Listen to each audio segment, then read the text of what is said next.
We are gathered here to contribute to one of the most, if not the most, important global efforts of our time to help chart a path of progress for humanity in the 21st century.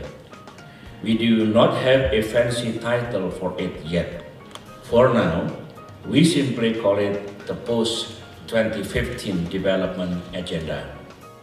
How far have we come, and what are the lessons learned?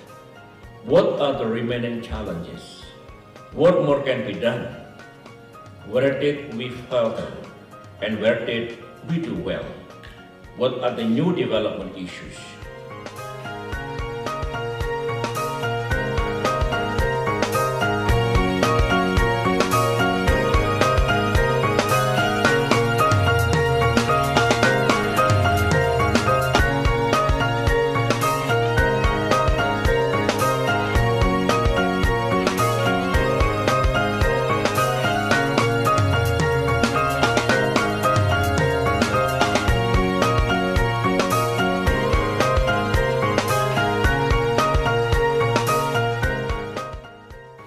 What I'm expecting is that this is not one-off the event. This is initiation of the process of genuine consultations with different stakeholders.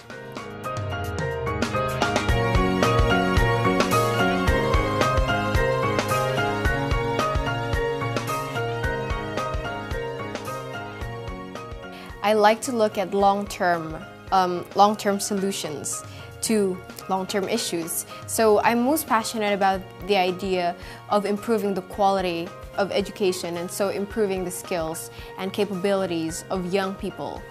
I believe that that is the key to everything. That is the key from getting us out of poverty, getting the key of later than dealing with issues of even diseases or even gender equality and everything. People with a higher education and higher standards of living would tend to then live more peacefully and with a more, sustainable economy.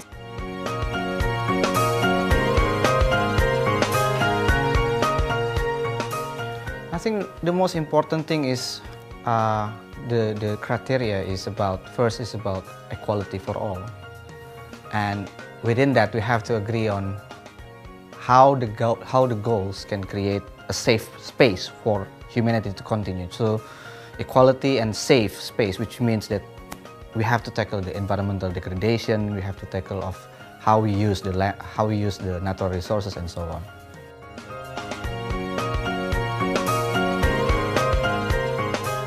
"23 people cannot determine the future of this planet. So these new set of goals are definitely going to determine the way our planet, Mother Earth, is going to be developing in the next 15 years.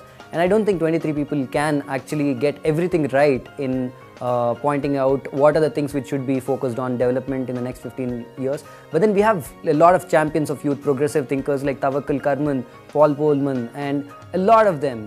I don't want to just name a few of them. Everybody is an expert in their own field. And I do trust them that they have the capability of thinking for everyone. But I just pray God that everything goes well and we have a very good framework which goes into the post-2015 agenda, into the General Assembly of the UN.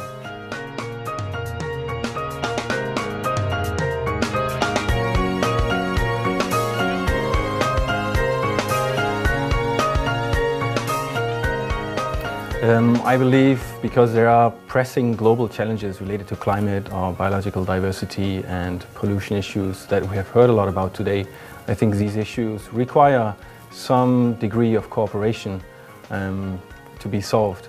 So therefore I think it's important for us to agree on the overarching global development agenda, including of course principles to guide that way. But then again, as we all have quite specific national concerns related to our development, the specificities will differ.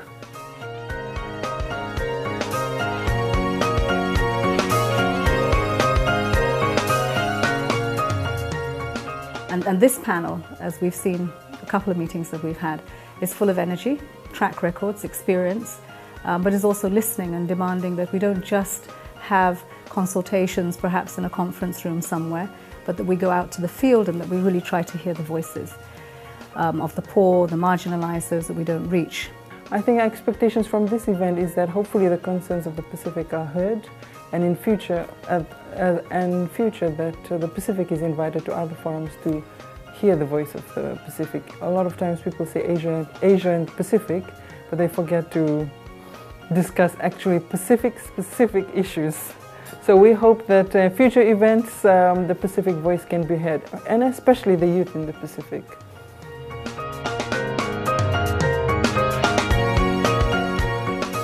I suggest that women have more seats in decision-making process, and especially with mothers, because I think mothers can really give a good feedback of, what's not only good for their gender, or let's say like for girls and female, but also for their families. So I guess that, mothers really give good feedbacks on different aspects of development.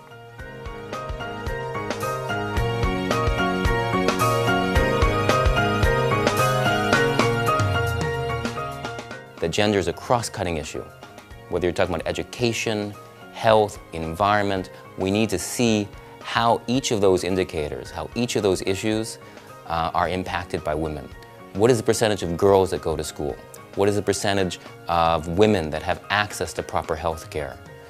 If we're looking at creating jobs in a certain sector, what are the percentage of women who are in that sector who have access to that? Women need to be at the forefront. We need gender equality to end poverty.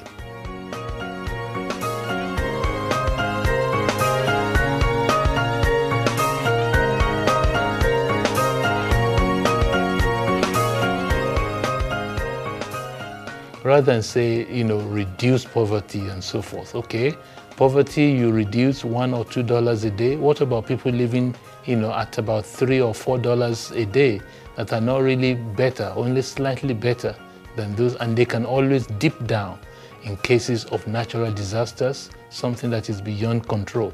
So, in other words, what people are talking about now is, let's talk about eradicating the poverty, rather than just talking about reducing extreme poverty by 50%. No, let's go deeper than that.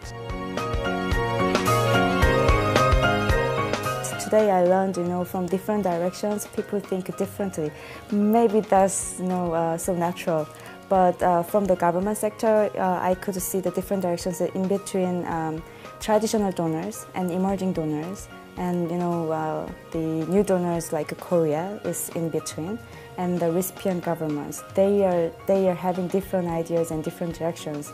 And even for the civil societies, they have different directions among themselves. So I think this is quite a lot of learning for me as well.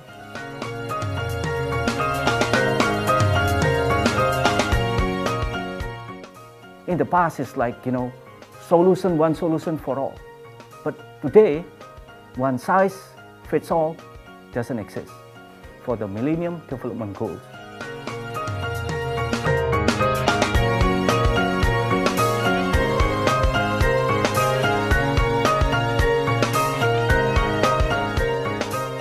It's for all of us. It's for all countries. It's not for one section. It's not only for developed countries or for developing countries. It's for all of us. So let's join the hands. Let's work together and formulate a universal goals and a target which is applicable, practical to all of us. With a united goal is for common development and common prosperity.